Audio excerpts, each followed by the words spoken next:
राधा रानी धरती पर जब अवतरित हुई, राधा रानी गर्भ से पैदा नहीं हुई थी, अवतरित हुई थी। भगवान अवतरित होते हैं, गर्भ से पैदा नहीं होते। जी।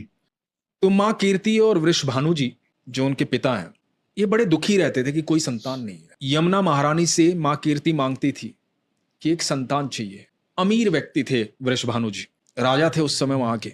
तो एक दिन माँ कीर्ति सुबह स्नान करने गई तो देखा कि यमुना महारानी जिस तरफ बह रही है उसके विपरीत में एक कमल का बड़ा फूल बहता हुआ आ रहा है। उसके अंदर प्रकाश था, फूल के अंदर प्रकाश था। तो जब माँ कीर्ति के पास वो फूल पहुंचा तो सूरज की पहली किरण आई, फूल खिल गया, उसकी पत्तियां खुल गई, और पत्तियां जैसे ही खुली तो अद्भुत तेज लिए हुए अनंत ब्रह्मांड की सर्वेश्वरी वहां पर विराजमान थी।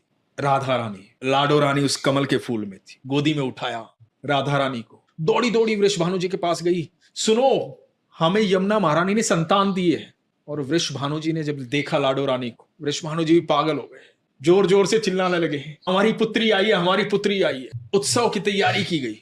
कुछ देर बाद पता लगा कि ये बच्ची जो है आंखें नहीं खोल रही। थोड़े चिंतित हो गए वृषभानु जी, माँ कीर्ति चिंतित हो गई, पल भर के लिए चिंतित हुए। फिर कहा कि कोई बात नहीं, ये जैसी भी है हमारी बच्ची है। वैद्य को बुलाया गया। वैद्य ने कहा कि आंखें खुली नहीं रही है, ऐसी ही रहेगी। वृषभानु जी ने कहा कि कोई बात नहीं, और समय बीतने लगा। 11.5 महीने के बाद यहां जेल में कंस के यहां देवकी और वसुदेव के यहां वो संतान जन्म लेती है जिसका वर्षों से इंतजार चल रहा था।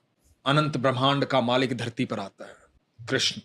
कृष्ण को लेकर के वसुदेव नंद बाबा के घर आते हैं, नंद बाबा को सौंपते हैं।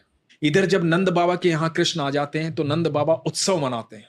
बड़े उत्सव की तैयारी होती है कि मेरे यहां पुत्र ने जन्म लिया है। तो उस उत्सव में न्योता भेजा जाता है वृषभानु जी को। तो वृषभानु जी और मां कीर्ति अपनी लाडो रानी के साथ उस उत्सव में आते हैं। वहां जब उस उत्सव में पहुंचते हैं, चारों तरफ खुशी का माहौल है, ढोल नगाड़े बज रहे हैं, नंद बाबा सजे हुए हैं, यशोदा मैया सजी हुई है, इधर वृषभानु जी, मां कीर्ति और हाथ में छोटी सी बच्ची, और उधर पालने में झूलते हैं हमारे ठाकुर जी।